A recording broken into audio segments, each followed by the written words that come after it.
میں آپ کو ایک نصیحت سناؤں جو حضرت سلطان ابراہیم بن ادھم رضی اللہ تعالیٰ عنہ نے بیان کی۔ ایک شخص حاضر ہوتا ہے حضرت ابراہیم بن ادھم رضی اللہ تعالیٰ عنہ کی خدمت میں اور عرض کرتا ہے کہ میں گناہ گار ہوں، گناہ کرتا ہوں، گناہ نہیں چھوٹتا میری زندگی سے، مگر چاہتا ہوں کہ گناہ چھوڑ دوں، چاہتا ہوں، چھوڑ نہیں سکتا۔ تو مجھے کوئی ایسا عمل بتائیں، ایسی تعلیم دیں جو مجھے نفع دے۔ یہ ہر ایک کا پرابلم ہے۔ بہت لوگ جو چاہتے ہیں چھوڑنا اور چھوڑ نہیں سکتے، ان کا پرابلم ہے۔ اب جواب سنیے، اس کا حل بتا رہا ہوں۔ سیدنا سلطان ابراہیم ادھم رضی اللہ تعالیٰ عنہ انہوں نے جواب دیا کہ بیٹے میں 5 طریقے آپ کو بتاتا ہوں، ان میں سے کسی ایک پر عمل کر لے تو گناہ چھوٹ جائے گا۔ پہلا نسخہ تو یہ ہے کہ اگر تو گناہ کا ارادہ کرنا چاہے، کبھی گناہ کی رغبت ہو اور اللہ کی معصیت، اللہ کا بارگاہ میں گناہ نافرمانی کا مرتکب ہونا چاہے، تو پھر گناہ کر، مگر اتنا حیا کر چونکہ اللہ کی نافرمانی کر رہا ہے اس کا رزق کھانا چھوڑ دے۔ کہ کتنی بڑی بے حیائی ہوگی کہ کھائے بھی اسی کا اور غرائے بھی اسی کو، کھائے بھی اسی کا اور نافرمانی اور سرکشی اور بغاوت بھی اسی کے حکم کی کرے، پھر گناہ کر، جی بھر کے کر، مگر اس کا رزق نہ کھا۔ اس نے سوال کیا فَمِنْ أَيْنَ آكُلْ، پھر میں کہاں سے کھاؤں؟ وَكُلُّ مَا فِي الْأَرْضِ مِنْ رِزْقِهِ، زمین میں، کائنات میں جو کچھ ہے وہ اسی کا رزق ہے۔ تو حضرت ابراہیم بن ادھم نے فرمایا کہ بندے پھر اتنا حیا تو کر کہ جو تجھے صبح و شام رزق دیتا ہے تو اسی کی بغاوت کرتا ہے، اس کی رزق کا ہی حیا کر لے۔ قال لا، اس نے کہا مشکل ہے، دوسرا وظیفہ نسخہ بتائیے۔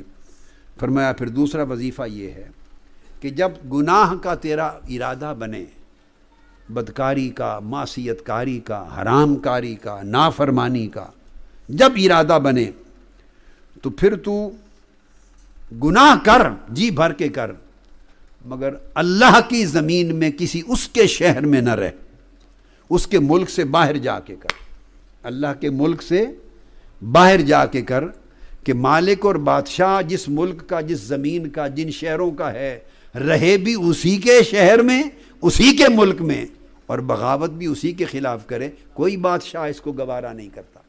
پھر اس کا ملک چھوڑ کے ذرا باہر، حدود سے باہر جا کے کر۔ اس نے کہا اذا کان المشرق والمغرب وما بینہما لہو فأین اسکن، مشرق سے مغرب تک ساری کائنات اسی کی ملکیت اور اسی کے ملک میں ہے، پھر میں کہاں جا کے رہوں؟ ہے ہی کوئی نہیں جگہ اس کی مملکت کے بغیر۔ تو فرمایا پھر اس کا حیا کر، اس کی سلطنت میں رہتا ہے اور اس سے بغاوت کرتا ہے۔ انہوں نے کہا کہ اور وظیفہ بتائیں۔ آپ نے فرمایا ایک نسخہ یہ بھی ہے کہ اگر تیرا ارادہ گناہ کرنے کا بنے، نافرمانی اور گناہ گاری کا ارادہ بنے تو کر، جی بھر کے کر، مگر اس جگہ جا کے کر جہاں وہ تجھے دیکھ نہ سکے۔ گناہ اس جگہ کر جا کر کہ کم سے کم وہ تو نہ دیکھے، اتنا حیا تو ہو وہ نہ دیکھے۔ اس نے جواب دیا فأین اذهب واللہ یعلم ما فی السماوات وما فی الارض وما بینہما وما تحت الثری، آسمانوں اور زمینوں کی ساری کائنات میں، تحت الثری، اور جو زمین و آسمان کے درمیان جو کچھ ہے، ہر جگہ اس کے علم اور نظر میں ہے، وہ ہر شے کو دیکھتا ہے، اس سے تو مخفی کوئی جگہ نہیں۔ تو وہ کون سی جگہ ہے جہاں میں گناہ کروں اور وہ نہ دیکھے؟ تو فرمایا اتنا حیا تو کر کہ تو گناہ کر رہا ہے جانتے ہوئے کہ وہ تجھے دیکھ رہا ہے، جانتے ہوئے کہ وہ تجھے دیکھ رہا ہے۔ یہ کتنے وظیفے ہوئے؟ انہوں نے کتنے بتائے؟ 3۔ اس نے کہا چوتھا وظیفہ یا چوتھا نسخہ بتائیے۔ آپ نے فرمایا اس کا چوتھا نسخہ یہ ہے کہ گناہ کر، لیکن جب ملک الموت آئے تیری روح قبض کرنے کے لیے، ملک الموت آ جائے تو پھر اس کو اتنا کہہ دینا کہ کچھ وقت کی مجھے مہلت دے دے، اخرنی حتی اتوب توبۃ نصوحا، میں عمر بھر گناہ کرتا رہا ہوں، ملک الموت کو کہنا کہ چند لمحوں کی مہلت دے دے، میری روح قبض نہ کرتا کہ میں توبہ کر لوں۔ کم سے کم گناہ کی بخشش طلب کر کے پھر خدا کے حضور جا، اور میں کچھ نیک اعمال کر لوں تاکہ اللہ کے حضور جانے کے قابل بنوں۔ اس شخص نے کہا کہ ملک الموت تو میری درخواست قبول نہیں کرے گا، وہ تو لمحہ جب موت روح قبض کرنے کا آ جاتا ہے تو وہ تو نہ مقدم ہوتا ہے نہ مؤخر، وہ تو روح قبض کر لے گا، اور کوئی مہلت مجھے نہ توبہ کرنے کی ملے گی اس وقت جب ملک الموت روح قبض کرنے کے لیے پہنچ گیا، اور نہ اعمال صالحہ کی۔ تو فرمایا جب تجھے اس بات پہ قدرت نہیں کہ ایک لمحے کی مہلت مل سکے توبہ کرنے کی اور کچھ نیک عمل کرنے کی، تو پھر اندازہ کرتے تیری نجات کیسے ہوگی، خلاصی کیسے ہوگی۔ انہی گناہوں میں لت پت جب تو مرے گا تیری روح جائے گی، تو اندازہ کر کے پھر دوزخ کی آگ کے کتنے سوت اور کوڑے لگیں گے، کون بچائے گا، کیوں بچائے گا تم؟ اس نے پوچھا کہ 5واں نسخہ بتائیں۔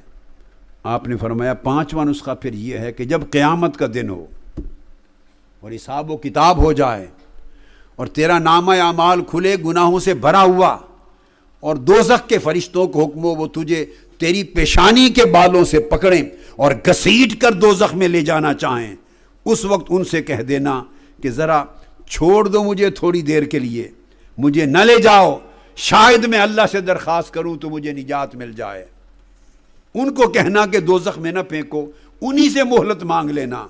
اس نے کہا کہ قیامت کے دن تو کوئی مہلت نہیں ملے گی، وہ تو اللہ کے امر سے مجھے گھسیٹ کر دوزخ میں پھینک رہے ہوں گے، مہلت نہیں ملے گی قیامت کے دن۔ تو یہ ممکن نہیں۔ جب 5واں نسخہ سن لیا اس شخص کی چیخ نکلی، رو پڑا اور کہا حسبی حسبی، یہ 5 نسخے میرے لیے برابر ہیں، انا استغفر اللہ واتوب الیہ، میں ابھی گناہوں سے توبہ کرتا ہوں اور اس کے حضور معافی کا طلبگار ہوتا ہوں۔ کوئی راستہ نہیں گناہ اور معصیت کو جاری رکھ کر نجات کا، کوئی راستہ نہیں اللہ کی نافرمانی اور بغاوت اور سرکشی کو زندگی میں جاری رکھ کر پھر نجات کا، اور دوزخ سے خلاصی کا کوئی راستہ نہیں۔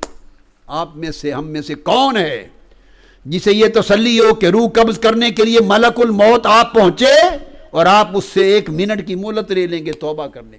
ہے کوئی ہاتھ کھڑا کر کے بتائے؟ ہے کوئی جسے یہ خبر ہو کہ میں نے آج نہیں مرنا، میرے پاس مہلت ہے؟ کسی کو خبر نہیں۔ ارے تو وہ لمحہ کب آئے گا جب گناہوں سے لت پت زندگی سے ہم باہر نکل آئیں گے، تائب ہو جائیں گے، اس کی معصیت چھوڑ دیں گے، نافرمانی چھوڑ دیں گے۔ جوانوں، میرے بیٹے بیٹیوں، ان پاکیزہ جوانیوں کو معصیت کی غلاظت کے ساتھ کیوں آلودہ کرتے ہو؟ ان پیاری پیاری جبینوں کو، ان کا تو حق تھا کہ اللہ کے حضور سجدوں سے منور کرو، ہاتھوں کا حق تھا کہ اس سے نیکیاں کماؤ، قدموں کا حق تھا کہ خیر کی طرف ان قدموں کے ذریعے آگے بڑھو، جسم و روح کا حق تھا کہ خدا کی تابعداری اور اخلاص اور اعمال صالحہ میں یہ ہمیشہ مصروف رہیں۔ ہم نے زندگی گناہوں میں برباد کر دی اور غفلت کے پردے پڑے رہے، اور موت اور بعد الموت کی حقیقتیں ہماری آنکھوں سے اوجھل رہیں۔ پھر کیا ہوگا جب یکلخت آنکھیں بند ہوگی؟ تو کیا منہ دکھائیں گے تاجدار کائنات اپنے آقا کو قبر میں، اور کیا منہ دکھائیں گے قیامت کے دن جب اعمال کھولے جائیں گے، اور ہر خفیہ عمل بھی جو 7 کمروں کے اندھیروں میں بھی مرتکب کیا تھا وہ بھی آپ کی آنکھوں کے سامنے آ جائے گا، اور توبہ نہیں کی ہوگی، احوال کو سنوارا نہیں ہوگا، اعمال صالحہ کا پلڑا ہلکا ہوگا، گناہوں کا پلڑا بھاری ہوگا، اس وقت پھر کوئی کام نہ آئے گا۔ سب سے پہلے نئی ویڈیوز کو حاصل کرنے کے لیے شیخ الاسلام ڈاکٹر محمد طاہر القادری کے آفیشیل یوٹیوب چینل کو سبسکرائب کریں اور بیل آئیکن کلک کریں۔